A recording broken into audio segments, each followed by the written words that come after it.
Agent Greer Love. I am Mo Bamba's agent and business manager, and looking forward to chatting with you guys today. Yeah, thank you for joining us. My name is Grayson, and that's Will. I'm Will. But I guess just to start us off, we're really interested about getting into the sports industry as a career. But I'm personally 18 and Will's 17, so we're still pretty young. We wanted to know, were you doing anything at our age to get yourself into the industry, or was that more of a later thing? I would say it was right after college. Sports has always been a really big part of my life. Just being around it in any capacity, whether it was refereeing or playing or coaching, watching it on TV, doing whatever I could. That's about all you can do at age 17, 18, right? Is just be a genuine fan of the game and pick whatever sports you like to follow the most and really dive in as much as you can. But post college, I think the biggest thing I did was just consistently go to the MIT Sports Analytics Conference Okay. in Boston. When it was, I was living in New York at the time, and I would take the bus up there literally every March and go. It was only maybe 400 or 500 people when it started, and obviously it's expanded now to several thousand. And it's very big and broad, but it's that to me has been the best spot for overall like general information and access to people who are in the industry. That's an avenue I would highly recommend looking into. And I know there's a lot of young folks there. There's a lot of college students there. I Yeah. think I even saw some high schoolers there last year. So that could be something you could get an early start on. Yeah, well, we'll have to check that out because I know we're just trying. Again, we're pretty young, so we're just trying to find anything that can give us a step into the field. And if it's not MIT, that's sort of, Daryl Morey and Jess Gelman, they were kind of like the founders of that whole sports analytics movement, back in the early mid 2000s. But there have been a lot of really strong offshoots of that. They're like, pick any top university and look at their business school and see if they run some sort of sports analytics conference, and you're likely to find one. I know Harvard has one, Michigan, I know several others. If it's not the MIT one, there's several others, and all those guys do a really good job of bringing in great panelists, great presenters, that sort of thing. So that's where I would start. I do believe that so we're both from Virginia and we applied to Virginia Tech Sports Media and Analytics Department, and I believe they do a meeting like that too, semi-annually. So we definitely be able to check that out. Yeah, if you want to go ahead, Will. Yeah, I'm personally interested in wanting to know how or what did you have to learn to be an agent? There's no one specific answer I could give you. If I had to try to summarize it in one topic, it would be to try to be as broad as you can and know as many different, be at least an inch deep in a lot of different things so that you can sort of comfortably bring in the right experts where you need to.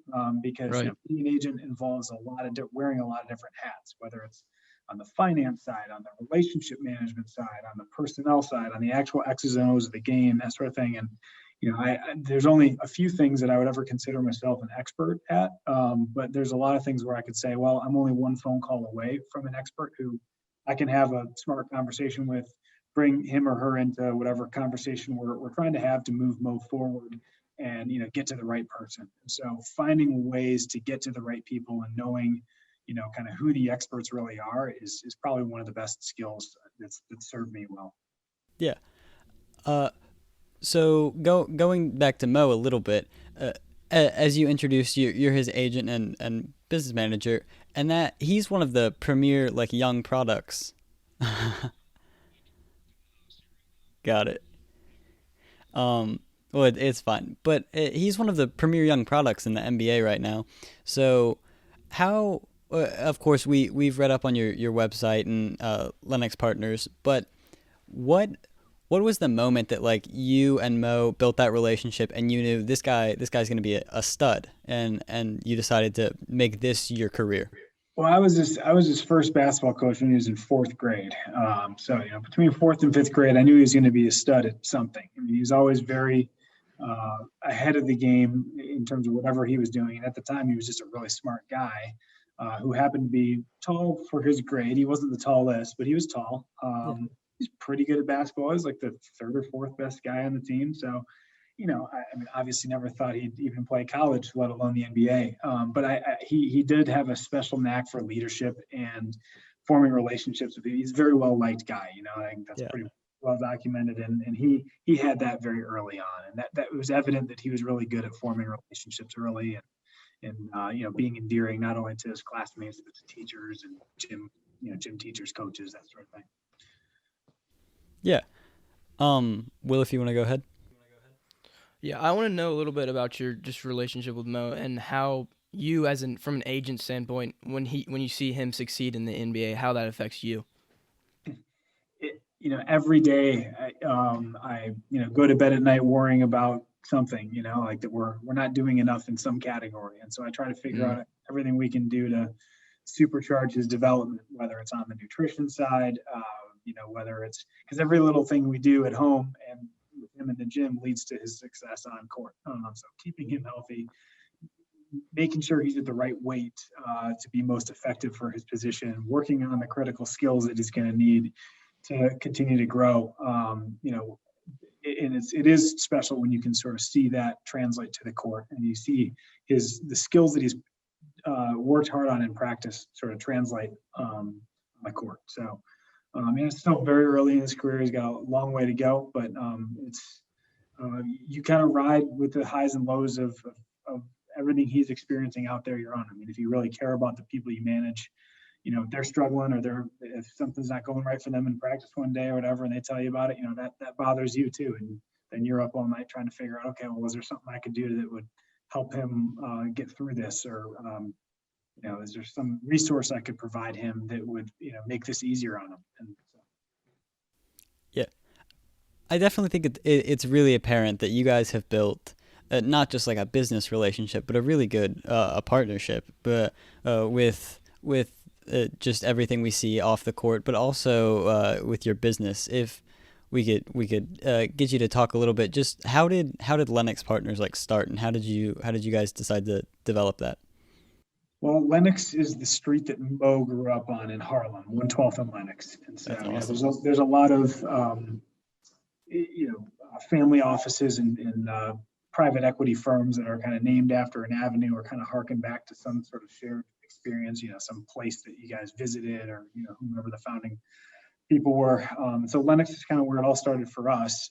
That was where we first met, and that's where I knew Mo for his whole life up until he went to college. So that was really the beginning of it all. But, we knew that once he had this larger platform and became an NBA player, that he was going to have a lot of opportunities on the business side that he otherwise wouldn't have had. And so we wanted to make sure we were prepared for that. And we kind of set up the structures that would be, that you need to put in place in order to make the right investments, to hire the right team, to truly run it all like an actual business, because that's what this is. It is, it's a business. There's Mo's revenue line, and there's a lot of expenses. And at the end of the day, you have hopefully you have a profit that, you pay taxes on, that whole thing. And we want to make sure that that's optimized and that we're doing all that the right way, and that we're set up to operate just like any larger corporation. So that's a big part of what I was doing early on and what I continue to do. I've got one more question kind of following up with that, and it's more towards like you guys' relationship. Being a business driven like career, your guys' job is to, of course, like maximize him making money and having a long career, and also you have to make a living too.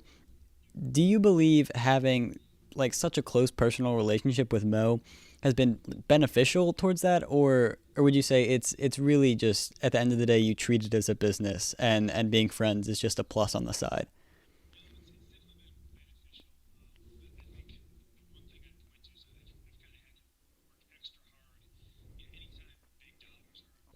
Yeah. Hmm.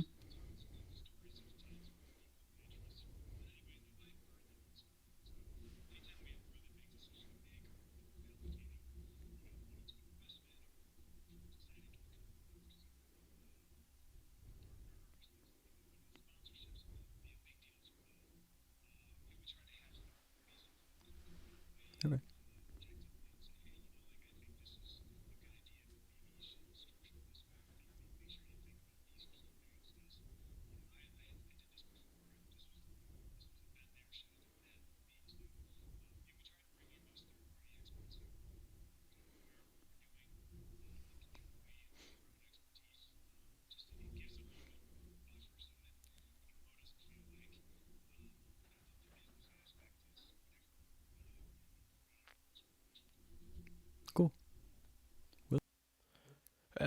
I just want to know what tips would you have for students who are interested in a life like yours, or just interested in the sports industry as a whole?